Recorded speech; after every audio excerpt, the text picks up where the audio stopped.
Hello, hello. It's Mark Attwood here. The Mark Attwood Show, Adventures in a Cosmic Suit. Could I say that any faster? Yes, I probably could if I do a breath. How are you? It's Monday, the 8th of July, 2024. Have you worked out reality yet? Me neither, but I'm getting there. Quite an amazing morning, actually. There's a guy called Gary who's been coming in to live 5D. I met Gary 2 weeks ago when he came to see Professor Ian McDermott give a talk on medical ethics in the COVID era in the local pub near our healing centre here in Boyle in Roscommon in the west of Ireland. Gary had, shall we call it, a purple nose when I met him.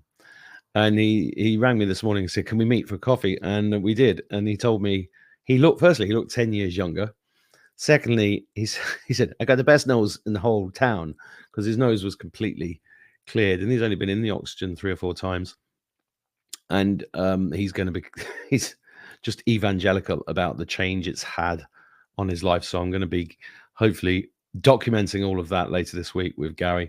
Another thing I want to share with you quickly is, and it's just wonderful to actually be making a difference in people's lives with something as simple as oxygen, isn't it? But anyway, I want to share this with you. If you are not subscribed to my Substack, it is diaryofaconspiracytheorist.substack.com. That's where I do writing, and it's also where my new audio podcast can be found, which is me talking generally in the mornings on an audio file. And this is all free. You can subscribe and pay to subscribe if you've got the money and you want to support my work, but it's all free anyway. If you can't be bothered doing that or you haven't got the money. So yeah, this morning's was about the end of the hero's journey, which is kind of where I think we are. And that doesn't mean it's going to be over tomorrow, but we're kind of where we are.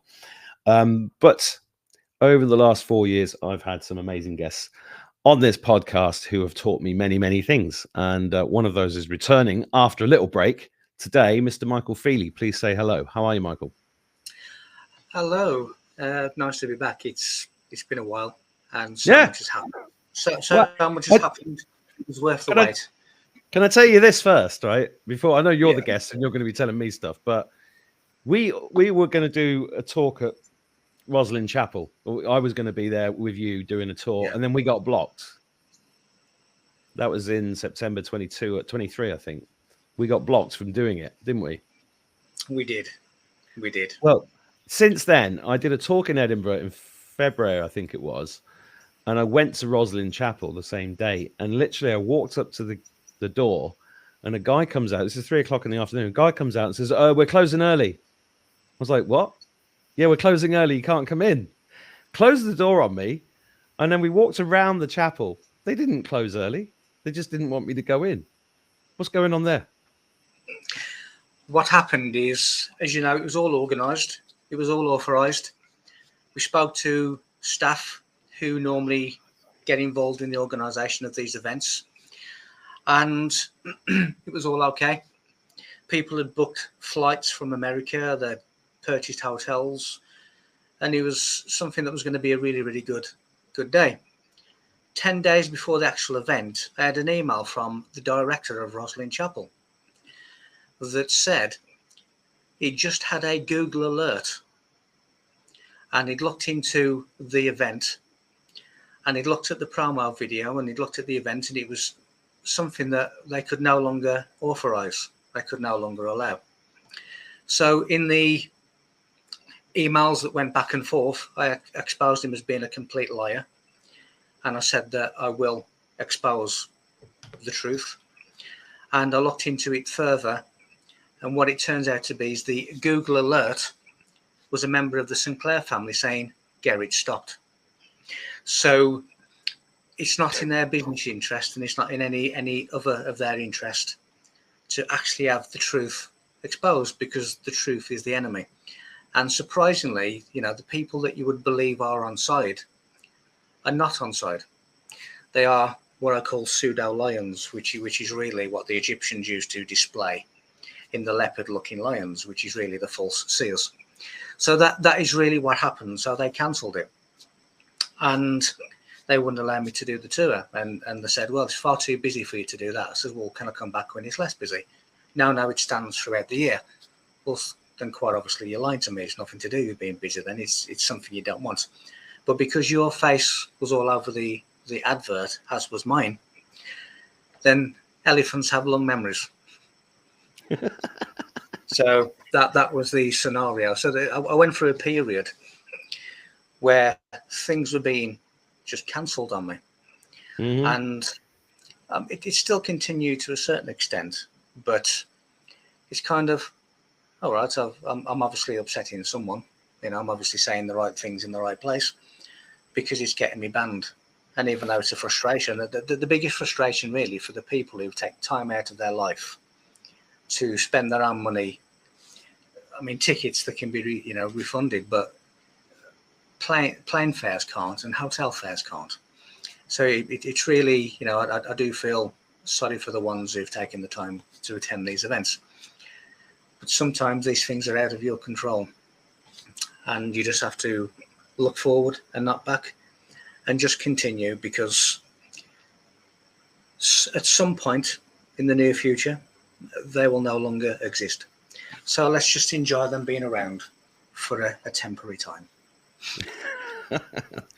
That is a great answer. And yeah, it's I'm just gonna show the viewers here something. It is strange though, because I was literally walking up to the door and I was like, how, because it was obviously because it was me. It was really, and I just thought, I'm not important enough for you to stop coming in here. What's the problem? But you guys watching this, I'm just going to tell the viewers, this. If you haven't seen Michael before or seen him on my show, you go to the markattwoodshow.com, you type in Michael Feeley using the search bar, and you can see the 7 videos that we've done before, which jump from the blueprint of the ancient world to what is God, who built the pyramids, jumping timelines, divine man in man, the book of Revelation. We've covered some amazing subjects on here, so it is great to have you back after a period, because that means you've presumably got lots to tell me. So much has happened. I mean, it was my personal opinion that my life was quite interesting in terms of all the things that I'd experienced and all the unseen worlds that have become seen. But in the interim period since, it's just become unimaginable in terms of what I found out in terms of that, the seen and the unseen world communication. If I take you back to November 2022, when you'd organised an event at a said location that they don't want me to name, but it was a said location. And I was speaking at that event. And in the days leading up to that event, one of the attendees was walking around and actually took that photograph. Oh, yes. Yeah, I published that photo on Telegram, and it's an M. Yeah, it is. And it's an M of light, it's italic, and she couldn't see it with a naked eye. But because it was you and I involved in the event, and you're Mark and I'm Michael, it was the common belief at the time that it may be the initial of our first name. But that never felt right. It never felt correct to me. A couple of months later, I stumbled across, which is never a stumble, it's always a direction. But I stumbled across a religion of light called the Movement. And it is a group of new Knights Templars. And as you know, this particular location is very intrinsically linked to the Knights Templars. Yeah. So it's a new group of Knights Templars called the Movement. And they are a religion of light, intent on illuminating the world. So upon that discovery, it then became the Movement, illumination of the world. And that is what the letter means. Are you telling me you've written a whole book off the back of that light? It birthed the concept. Wow. And I mean, it came after a period of really not doing much in terms of writing, because I had a few starters, but they never kind of finished. And then I asked you if you'd still got that picture, and you had, and you sent it to me, and that became the cover, and I got all of the permissions from the right people. Amazing. And that's what it became. And then from that point, really, I found out so much about myself and so much about reality and so much about the world and beyond the world. I've managed to understand certain members of my soul group, and they've been with me all of my life, preparing me for a particular individual who was then going to step in and continue with the teaching. And that individual has actually done the foreword for this book, and it's Leonardo da Vinci. And the rest of the people in my soul group who have been able to identify, there are still others that I'm trying to identify. But in our soul group is me, Leonardo da Vinci, Nikola Tesla, and Sir Isaac Newton. Now, those scientists have been with me all of my life, as I've said. And in recent times, I've been absolutely bombarded with physics equations that take me from using the Earth as a free energy capacitor through to how to free energy space flight, through to free energy Earth flight, through to how to create portals, and I even have the mathematics of how to cure every known disease to man. And all of these things have come from this group of scientists, especially Leonardo da Vinci. When I look further into it, because I speak to him on a daily basis, I now realize that in medieval times, I was a character called Salai, which was his nickname, abbreviated as Sal. And Sal was the personal scribe of Da Vinci himself. And that was me in a previous incarnation. Now, a lot of Leonardo's famous paintings are actually of me, Sal. And if you look behind me, you'll see John the Baptist. Now, that is the face of my previous incarnation. And if you look at where Sal is pointing, it is the Mona Lisa, the most famous painting in the world. So what is the connection?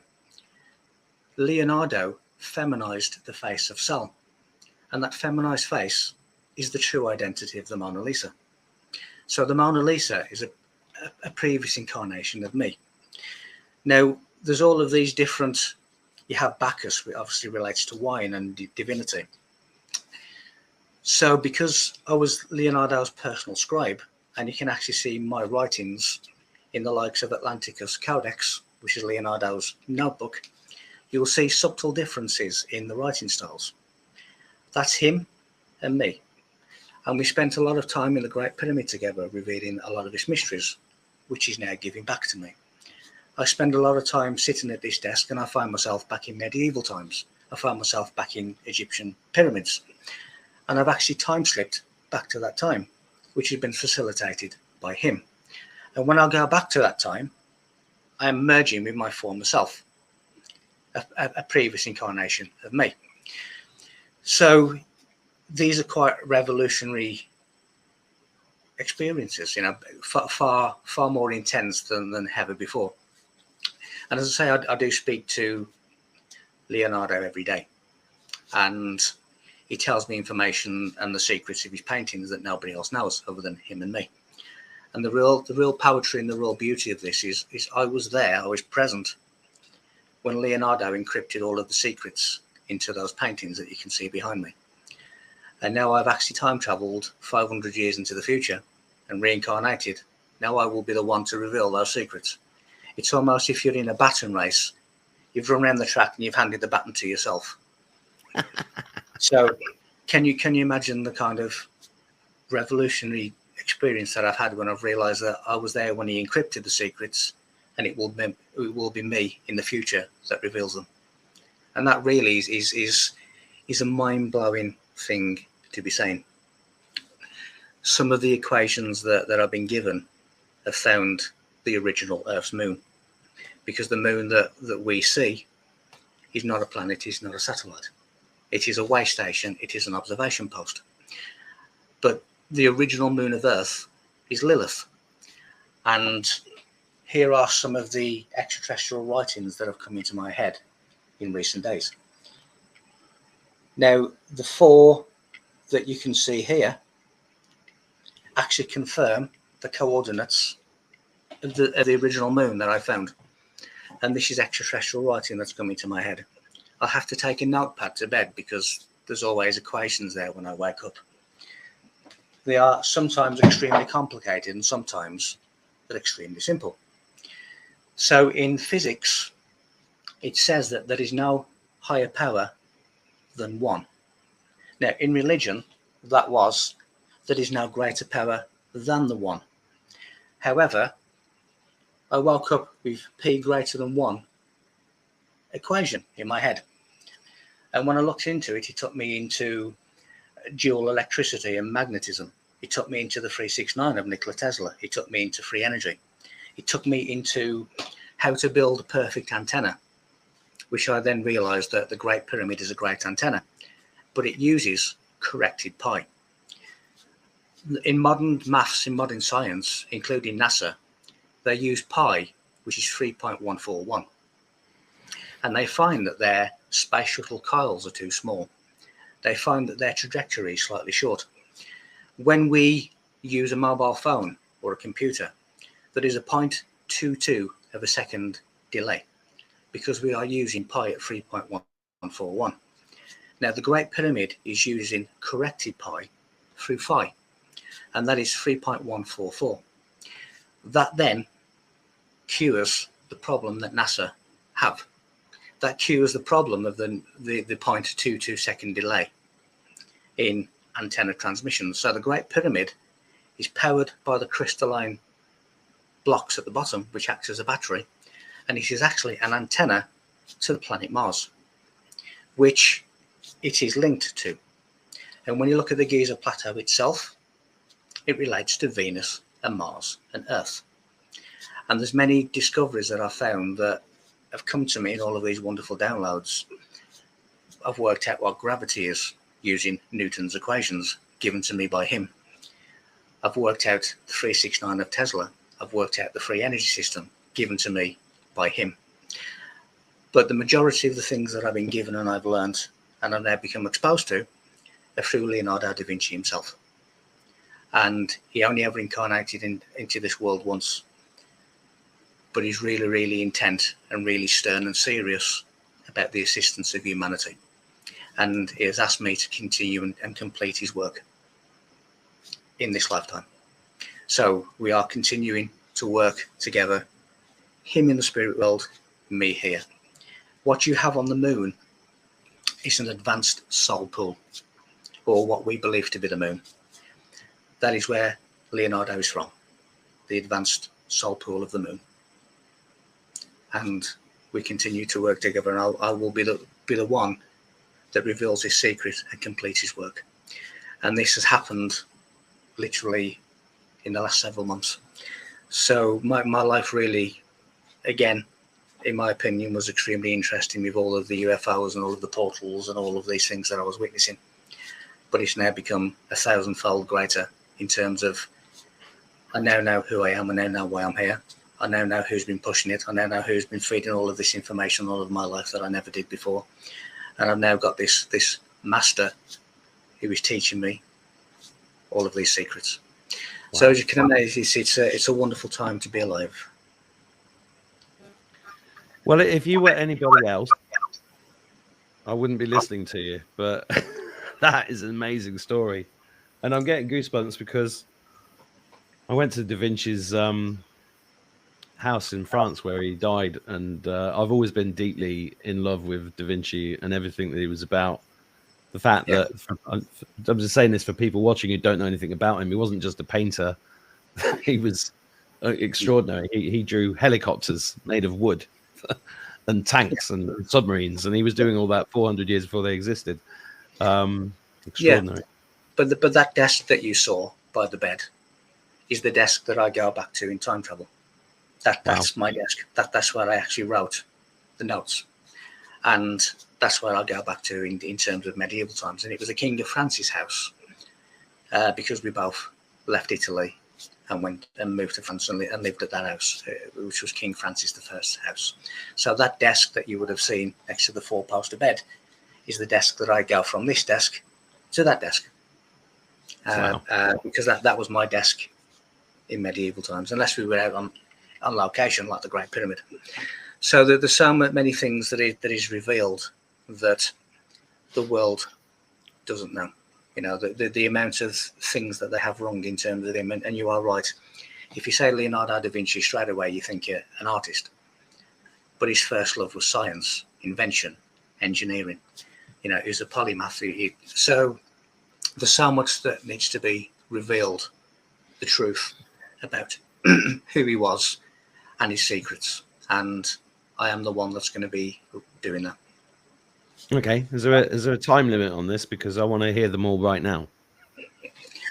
No, some of them I know now. Some of them I will know. I do have a lot of memories coming back from those times. As I say, I do visit those times and I do bring information back. There is a lot of information. He likes to give me hints, but he makes me work it out for myself. And the reason that he does that is because he has said that when you work things out for yourself, you open doors within you. If I was to just tell you, then those doors would remain closed. So he will give me guidance, he will give me a hint, he will give me an idea, and then I will work it out. And then when I work it out, those doors open. Which is precisely what's happening on a macro level with the human race right now. Yes. Yes. You can't just be given it on a plate. You've got to work it out yourself. You can't. If you go back to, when you did GCSE and R level at school, and when you used to do O level, yeah. When you used to do maths, and they used to say, well, you get an X amount of points for the answer, but you get more points for the formula.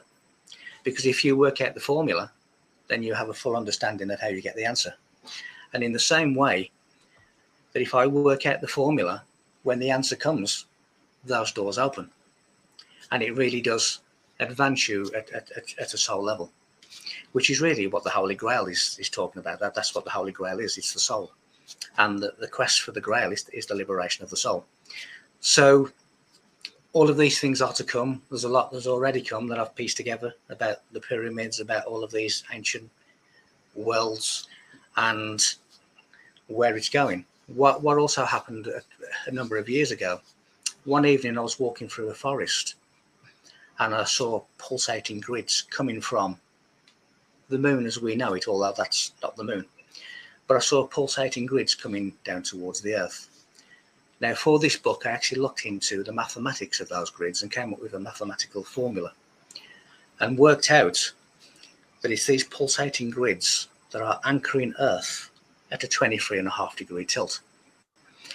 It is that 23.5 degree tilt that is causing a split and a separation of Earth's dimension. And what is happening in the split of Earth dimension is that those who remain ignorant, those who do not see, will remain where they are, but they will lose the power of procreation. The ones, Leonardo says to me, the thinkers will rise. And what he means by that is the thinkers, the ones who do get it, are going to be taken to an alternative dimension on the Earth plane. But this separation is being caused by the moon as we know it. And I have the mathematical proof that that is happening. So when I said at the beginning, let us enjoy their temporary existence, because at some point they will die out. And they will die out because they will lose the power of procreation. So generation after generation after generation, they will die out.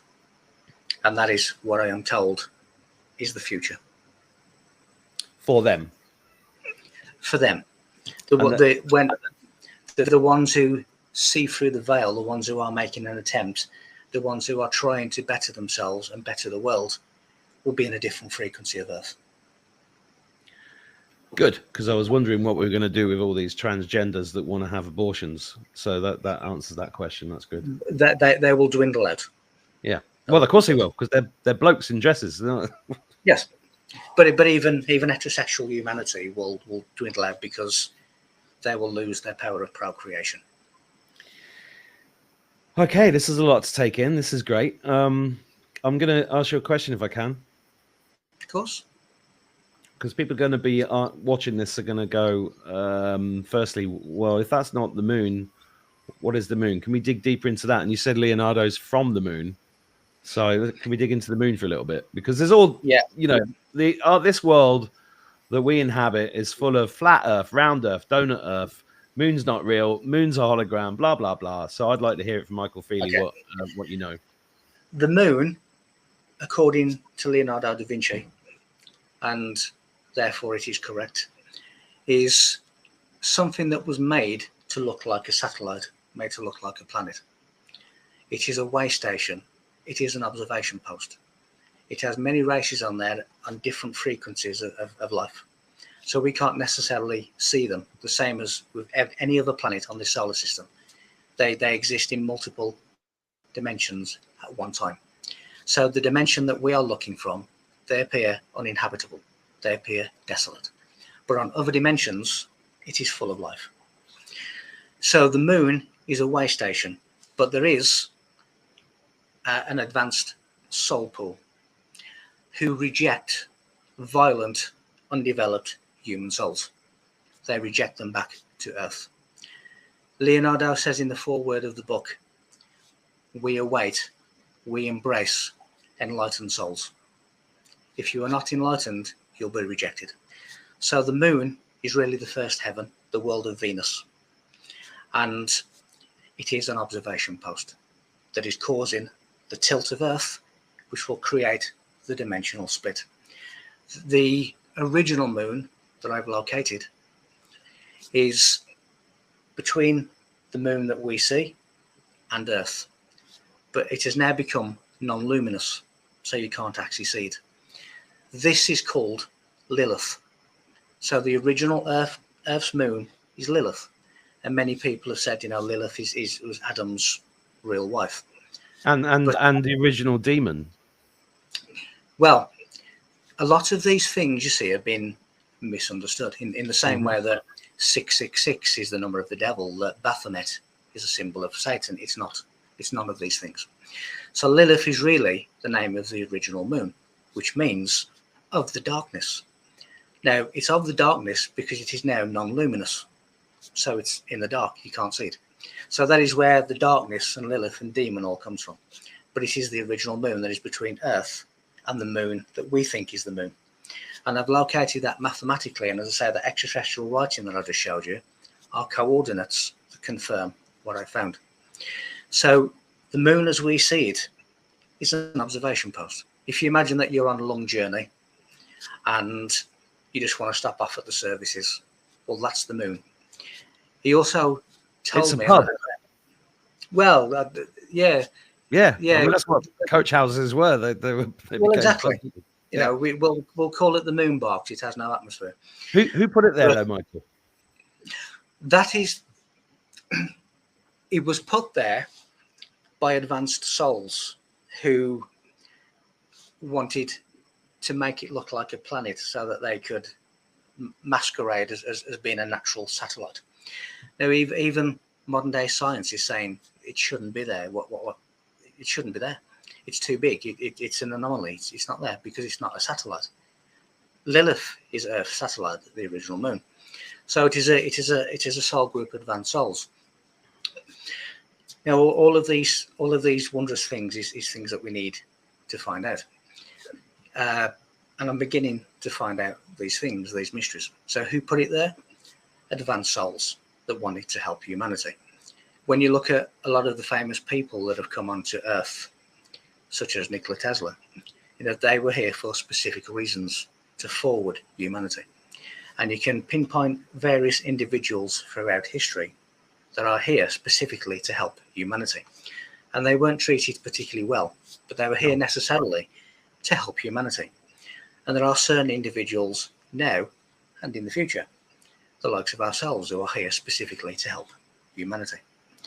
So all of these things are coming out. And there's a lot to take in. There's a lot to relearn.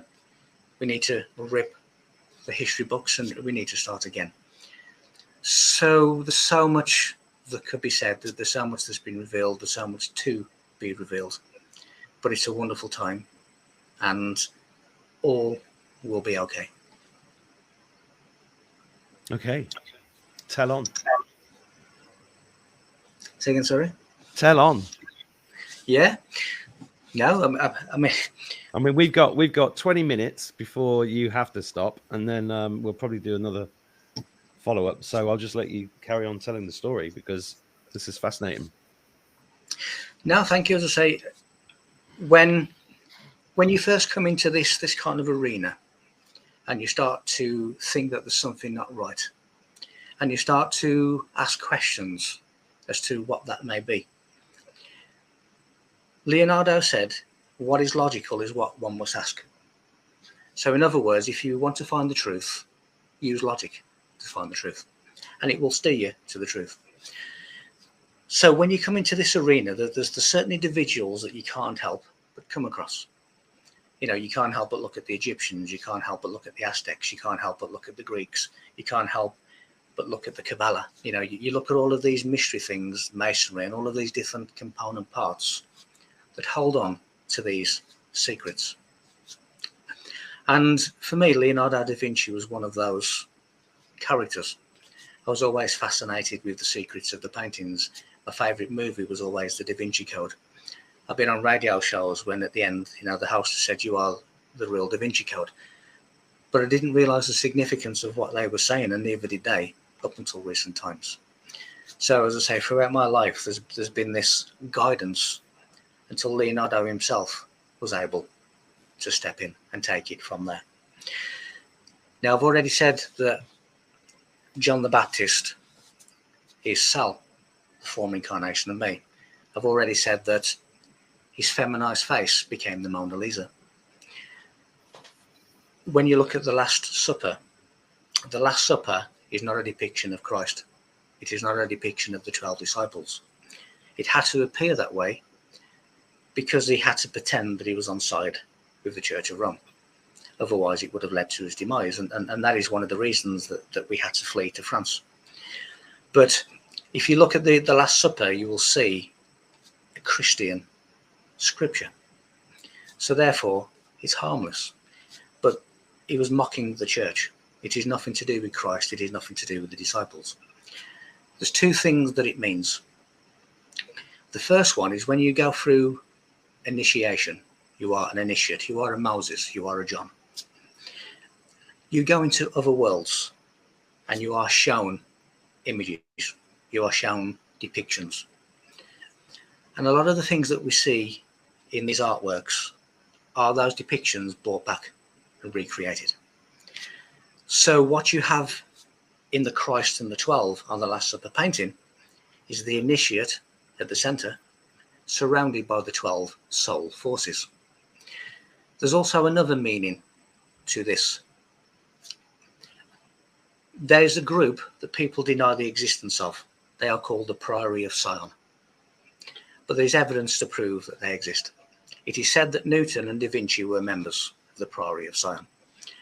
But the PRI of Sonion, I have discovered, is actually an allegory for Aries of the zodiac.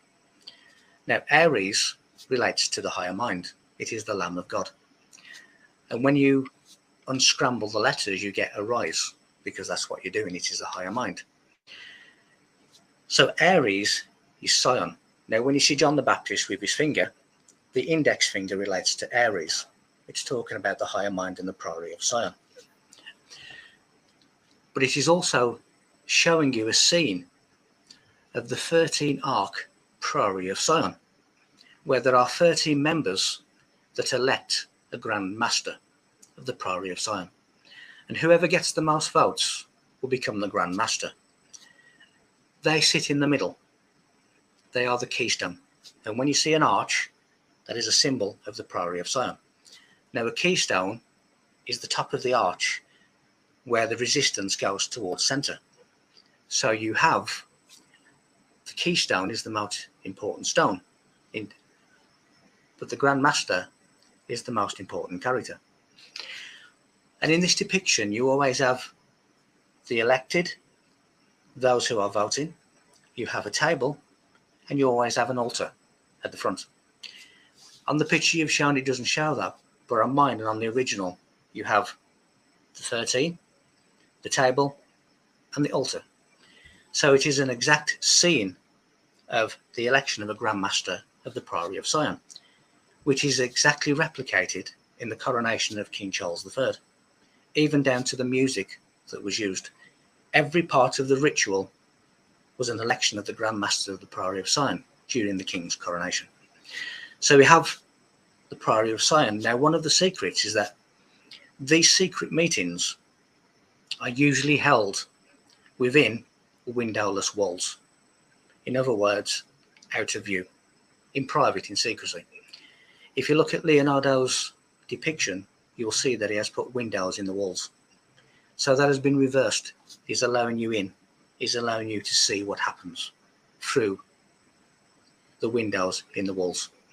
So again, this is something that nobody else knows because it's come directly from the artist.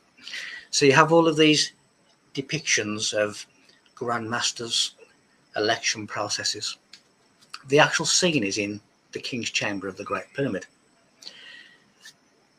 Aries is ruled by Mars, the same way that Taurus is ruled by Venus.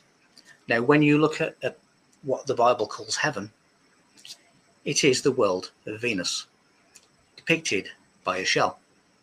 You have the shell inside the Oval Office. The aura of Venus is oval. So the Oval Office is Venus and the shell is Venus. When we're talking about Venus and Mars, we're talking about the descent, the Adam, the red man, Mars. And when we look at the cosmic womb, we are talking about heaven, the world of Venus, which is the ascent back to the cosmic womb. So you have Adam, which means red, means blood. Mars, which is the descent. Mars is associated with the number 9. And then you have Venus when you ascend back to the heavens.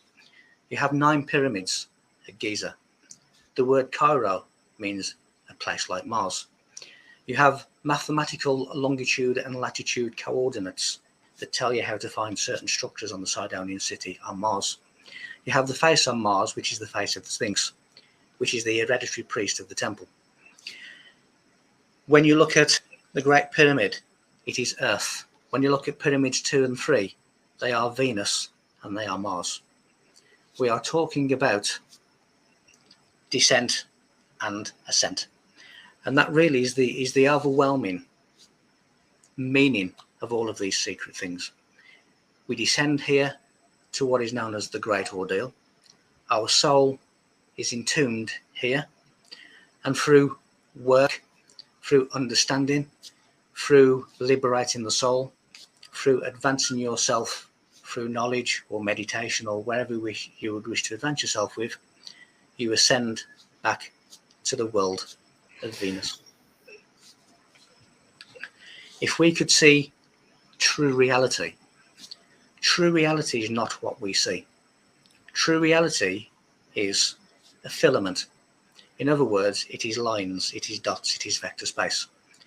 Now, humans in the spiritual world are seen almost as egg shapes within those lines. And the more that you illuminate yourself, the more that egg becomes brighter and brighter and brighter. And that is why in the spiritual world, both sides of the coin can see you, because light attracts moths. And in the same way that the good side can say, well, this is a spiritually awakened person because look how much he or she is illuminated, so can the dark side. They can also see who are the danger to them. So the overwhelming thing is that we come here entombed to learn, to experience, to grow, to return back to the mental singularity and its dream state. If you want to know what consciousness is, and every philosopher that I've ever looked into has always tried to define what consciousness means, and they never have. What consciousness is the unconscious thinking of things. Things relate to the 5 senses. So anything that is detectable by the 5 senses is a thing. And that is how we get no thing and something. So the unseen gives us the seen. The dark gives us the light. The unconscious gives us the conscious. We always have the effect of a cause, but we can never see the cause. So that is what consciousness is. It is the unconscious thinking of things. What is the Big Bang of science? When the unconscious mind needed to become conscious, needed to become aware of things, needed to have a dream of life.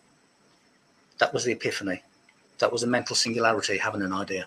That's the Big Bang of science. You have a dimensionless universe and you have a dimensional universe. a material and an immaterial. And as long as science continues to only operate within the material universe, it will not get much further.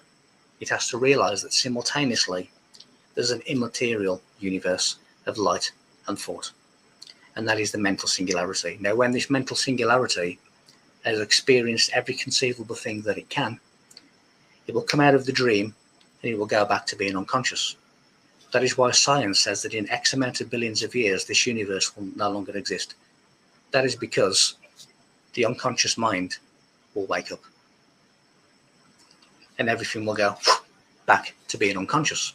It'll be the darkness of the dreamless sleep. All of this is a dream.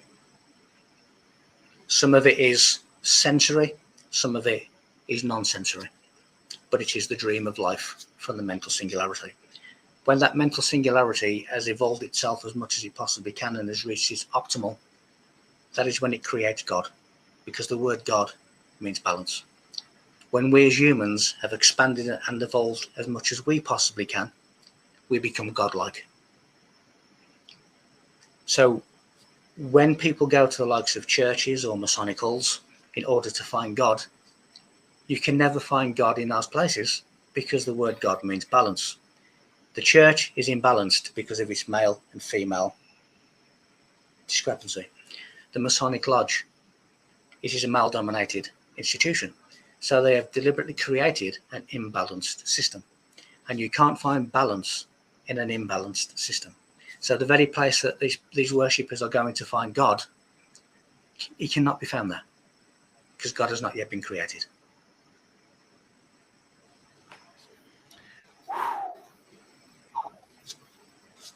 Did I ever send you a copy of my book, Balance Wins? No. No. Well, that's how close to the mark you are. Because that's what God is. If you look in ancient Hebrew, which when you look at the Hebrew language is really the secret sacerdotal jargon of the Egyptian priests. So when you look at kind of Hebrew, the Kabbalah and the meanings, that's where it comes from. It comes from Egypt. But in ancient Hebrew, God is Gimel Dalet, which is balance, dark and light. And it's written in Hebrew as G-D. That's balance. Those symbols that you showed earlier on with the coordinates were very interesting to me because there's a hint of the hieroglyphic about them. Yes. And what fascinates me is that the first thing I thought of when I saw them is the symbols that I saw on the spaceship that I saw 2 years ago. Yeah. Because that was burnt. I don't know if you remember me telling you, if I ever told you this story, but it was burnt orange and it had these black symbols like that on it. Yeah. Yeah. And that's what it was over separate nights. It's not all the same message, but it's kind of an extraterrestrial strange language. Because these symbols are multi-dimensional, aren't they? Yes, they are. But they're also a light language. So they are sound. They are messages within sound, which is really what in the book and other places I've actually interpreted a message within all crop circles within what is called diatonic ratios. So what has happened is they have put words and sentences within the sound waves that have created the crop circle pattern. And I've extracted that and I've worked out a message. And again, it talks about how to liberate the soul, how to ascend. And this is in every crop circle because the sound is atmospheric vibration. And that's what creates these beautiful geometric shapes that we see, including crop circles. With Leonardo's help, I've worked out the meaning of the Nazca lines. It's a star map. And I've actually followed that star map to the center of the galaxy. So we are being spoken to in every facet of life. Yes, in our ancient times, now, and in the future. We look at science and we think that these places are a distant, a really like light years away. You know, we look at Sirius and we think that's 8.1 light year away. We don't need light years to get anywhere, because in between time and space continuum, we have instantaneous travel. Mm-hmm. And again, I've been given the quantum physics of proof. So instantaneous is faster than light because it's there. So in between the time and space continuum, we have a portal. And that portal takes us to anywhere in the universe instantaneously. So things are coming through. Now, it's another synchronicity. I came up with a mathematical physics equation, which was V in brackets T 0. So basically, speed and momentum and time is 0, which is the equation for instantaneous, faster than light travel throughout the universe. Now, several weeks after coming up with that equation, I was looking into the work of Newton and realized that Newton had actually written down the exact same equation in relation to gravity. What is gravity? Gravity is tension and compression, which is push and pull, which creates motion. That is gravity. And even Einstein says that gravity is the distortion of time and space. Well, it is. It's tension. If you get a rope and you pull it tight, that's tension. If you push it together, that's compression. Now, if you were to create an arch, then that's tension and compression in the same place. So that's what gravity is. It's tension and compression. And again, all of the things that I'm saying, I have mathematics and physical proof for it. So that was the in-between time and space continuum, which is an instantaneous portal to anywhere in the universe. So they don't need 25 light years to get from one place to the other, because the start of their journey is the same place as the end of their journey. It's instantaneous. Yeah, that's very interesting because I was looking at the energy that you get from sitting under a tree, and it's kind of this continuum, constantly tension, and as you just said, we're trying to build that into the healing center actually, because we want to do that by tapping into the ether and having that same natural. It's nature. It's just there everywhere, isn't it? Yeah. No, it's just, so yeah, I'm very much.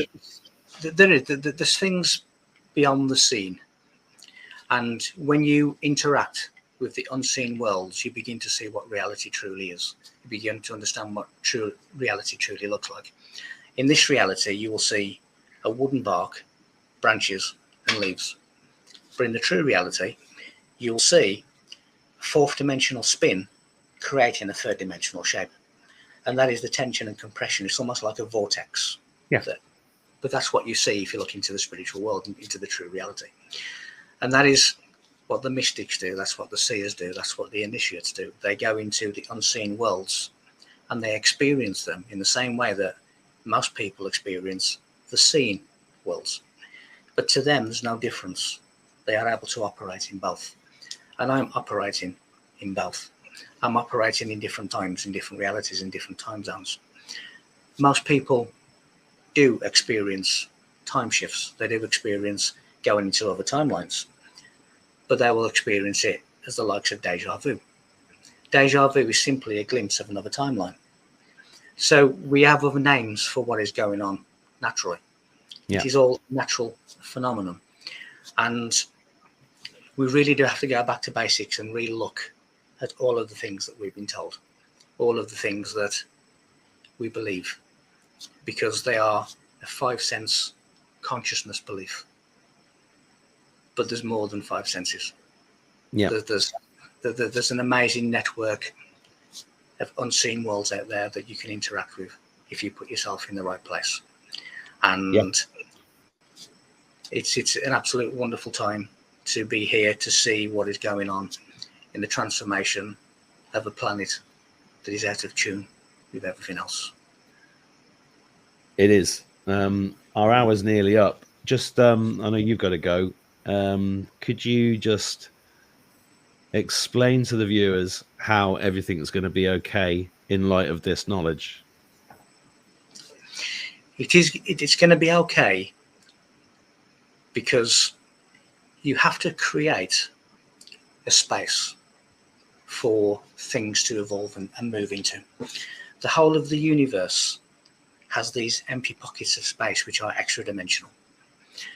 An example of that is if I go out now on a sunny day and I cast the two-dimensional shadow because I'm a three-dimensional being, that shadow has lost a dimension in its projection, but it still has a space that it can move back into, which is the third dimension. So it can go from the second to the third.